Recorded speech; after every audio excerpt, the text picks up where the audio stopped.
선교를 출발하기 전 그 전주 금요일 날 금요철에 이 자리에서 누가복음 10장 말씀 70인의 제자를 파송하는 말씀을 가지고 파송 예배를 드렸습니다.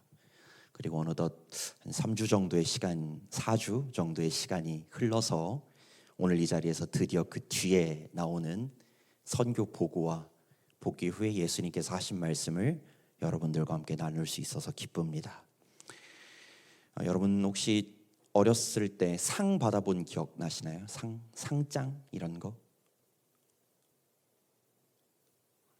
네, 상장에 보면 이런 게 써 있죠. 제목, 상장 이렇게 써 있고 밑에 받는 사람 그리고 그 사람이 어떤 일을 했는지, 그래서 축하합니다, 인정합니다, 격려합니다 이렇게 써 있고 마지막에 수여자 누구 이렇게 써 있잖아요. 저는 오늘 이 자리가 하나님께서 몽골 선교를 다녀온 17명의 주님의 제자들에게, 그리고 그 선교를 보낸 이곳에 있는 모든 새벽이슬 청년들에게, 그리고 영신교회 성도님들에게 주시는 수여의 자리라고 생각합니다. 그래서 오늘 몽골 선교를 한 새벽이슬 모든 청년들, 그리고 보내신 우리 모든 성도님들과 함께 하나님께서 선교 무엇을 하고 왔고 어떤 축하를 해주시는지 오늘 말씀을 통해서 같이 보면 좋겠습니다. 오늘 이 말씀이 보내는 선교사로 또한 가는 선교사로 가신 여러분들에게 하나님이 주시는 말씀으로 받으실 수 있기를 바랍니다. 오늘 첫 번째는 17절 18절에 보면 70명의 제자가 돌아왔을 때 제자들이 이렇게 얘기를 합니다. 70인이 기뻐하여 돌아와 이르되 주여 주님의 이름이면 귀신들도 우리에게 항복하더이다. 예수님께서 이르시되 18절에 사탄이 하늘로부터 번개같이 떨어지는 것을 내가 보았노라. 아멘. 70인의 제자가 가서 선교할 때 그 자리에서 일어났던 역사를 이렇게 기록합니다. 귀신들이 항복했고 예수님께서도 하늘에서 번개처럼 그 사탄이 떨어지는 것을 보았다라고 합니다. 여러분 여기서 하늘은 우리가 아는 그냥 스카이가 아닙니다. 우리말로는 다 하늘이라고 번역됐지만은 실제로 하늘, 성경에서 나오는 하늘은 우리가 진짜 눈으로 보는 하늘도 있고 헤븐이 천국이란 뜻이 아니라 영적 세계로서의 하늘을 의미하기도 하는데 여기서는 스카이가 아니라 헤븐입니다. 즉 영적인 세계 안에서 사탄과 마귀가 즉각적으로 번개처럼 빠르게 붕괴하고 떨어지는 것을 예수님께서 보았다고 합니다. 여러분 그런 역사가 언제 일어났나요? 바로 제자들이 나가서 하나님의 나라가 가까이 왔음을 사람들에게 선포했을 때입니다. 하나님의 나라가 왔다는 것, 하나님의 통치가 임한다는 것, 하나님께서 내 삶에, 몽골 땅에 있는 사람들의 삶에, 여기 계신 청년 여러분들과 가족들과 직장과 모든 이들의 삶에 개입하시고 역사하시고 구원하기 원하시고 은혜 베푸기 원하신다는 그 말씀을, 그 복음을 선포하는 그 자리가 바로 악한 영이 무너지고 하나님의 나라가 선포되고 세워지는 자리입니다.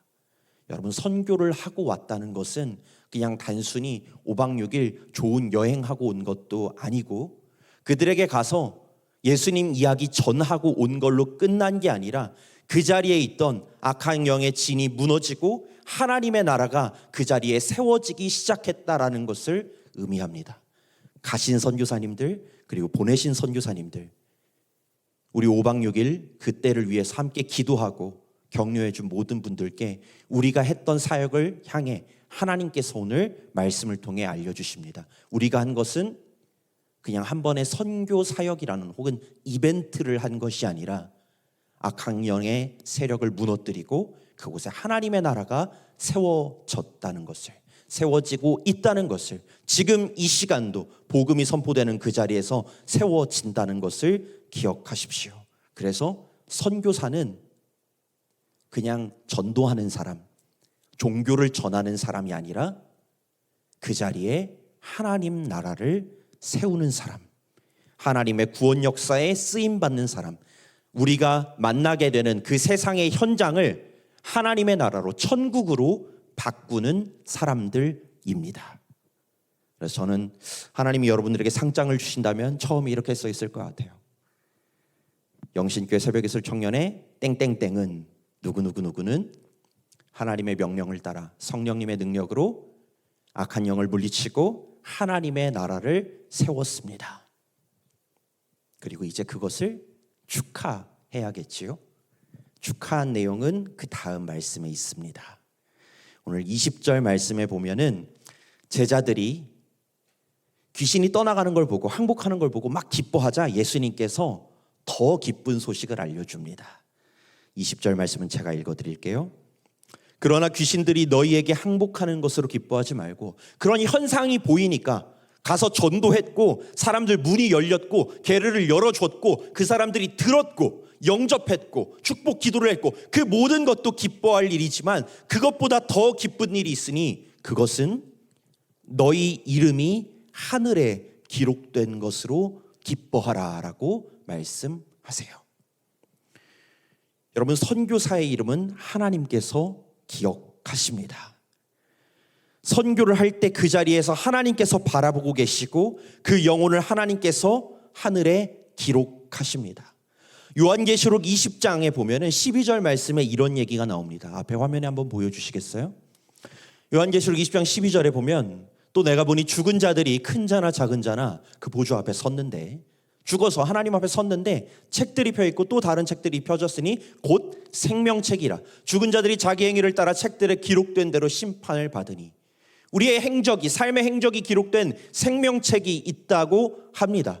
그 생명책에 무엇이 기록되는지는 모르겠습니다. 그건 하나님께서 기록하실 테니 그건 제가 알 수 없지만 한 가지 분명한 건 우리가 읽은 요한계시록 20장 앞절에 보면 4절에 이런 말씀이 있어요. 또 내가 보좌들을 보니, 나는 요한입니다. 그 환상을 보는 요한이 보좌들을 보니까 거기에 앉은 자들이 있어서 심판하는 권세를 받았다고 합니다. 심판하는 권세를 받은 자들이 앉아 있었는데 그들을 보니 예수를 증언함과 하나님의 말씀 때문에 목배임을 당한 자들의 영혼들과 또 짐승과 그의 우상에게 경배하지 아니하고 그들의 이마와 손에 그의 표를 받지 아니한 자들이 살아서 그리스도와 더불어 1000년 동안 왕노릇하니.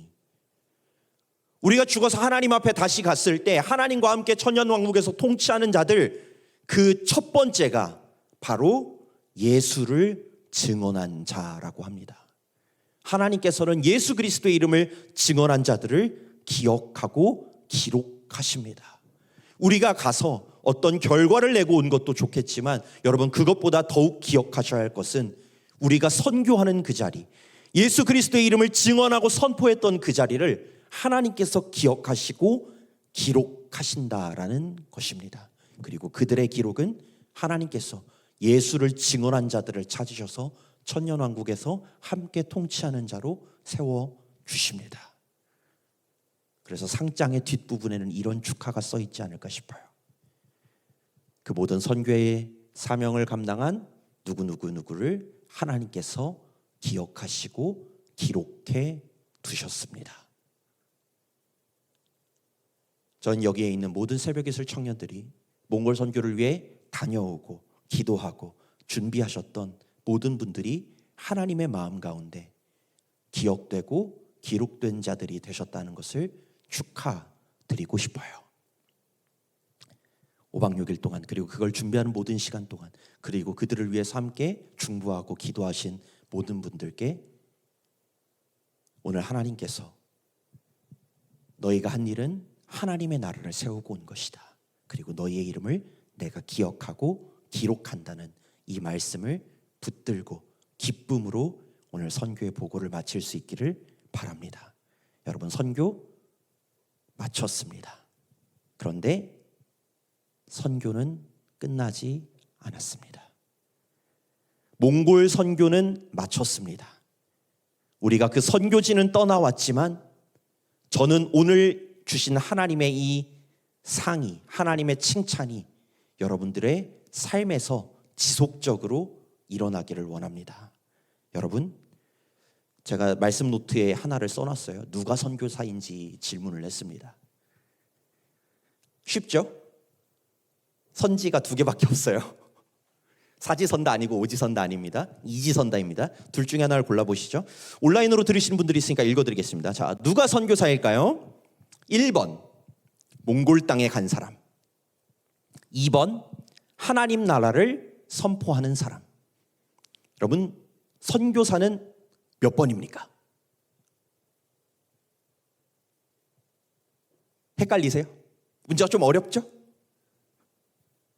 여러분, 저희 몽골 갔을 때 몽골에 온 한국 사람들 정말 많이 봤습니다. 여러분, 그 사람들 다 선교사였을까요?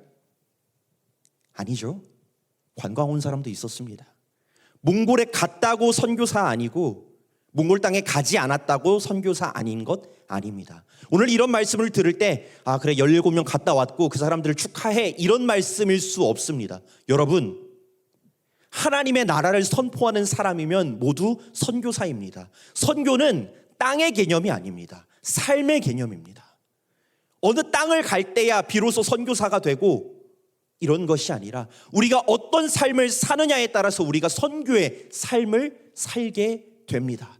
선교는 이벤트처럼 특정한 날에 특정한 장소를 가는 것이 장소에서 하는 것이 아니라 우리의 삶 가운데서 하나님 나라를, 예수 그리스도의 이름을 선포할 때 우리는 선교사의 삶을 살게 되고 오늘 우리가 읽은 말씀처럼 선교사에게 이루어지는 복이 우리에게도 이루어지게 됩니다. 그래서 저는 오늘 이 자리가 선교, 몽골 선교는 보고 예배일지 모르겠으나 여기 계신 모든 청년분들과 우리 영신교회 성도님들께서 선교사로서의 선교의 삶을 사는 것으로 결단을 하는 자리.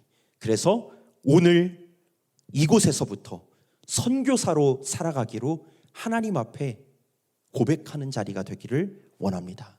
여러분, 몽골 땅에만 하나님 나라가 세워져야 하는 것이 아닙니다. 누군가는 우리 가정에 하나님 나라가 필요합니다. 내가 사랑하는 사람 누구에게 하나님 나라의 복음이 필요합니다. 내가 살아가는 그 직장 그 자리에 하나님의 나라가 필요합니다. 여러분, 그 자리에 가서 어떻게 해야 되나 고민되시죠? 두려우시죠? 여러분, 몽골 선교 가려고 1년 이상 기도했습니다. 여러분, 기도로 준비해야 합니다. 계획도 세워야 합니다. 그리고 여기 몽골 선교 간증해 주신 분들은 다들 별로 안 두려웠다고 그러시더라고요. 설레고 기대됐다 뭐 그러셨는데 나중에 누가 보실지는 모르겠지만은 제 간증문에는 썼습니다. 전 두려웠어요. 네, 저는 두려웠습니다. 솔직히. 저 선교에 대해서 잘 모르는데 경험도 없는데 들킬까봐, 혹시나 쪽팔릴까봐 꽤 두려웠습니다. 그런데 저도 갔다 오면서 언제나처럼 두려움을 가지고 갔지만 감사를 가지고 돌아왔습니다. 여러분들의 삶이 선교의 자리가 되기를, 그 자리에서 하나님 나라를 이루고 하나님이 여러분의 매일을 기억하고 기록하는 그러한 하나님의 사랑을 받는 선교의 삶을 살 수 있는 우리 모든 새벽이슬 청년들, 우리 영신의 모든 성도님들 되시기를 간절히 축원합니다.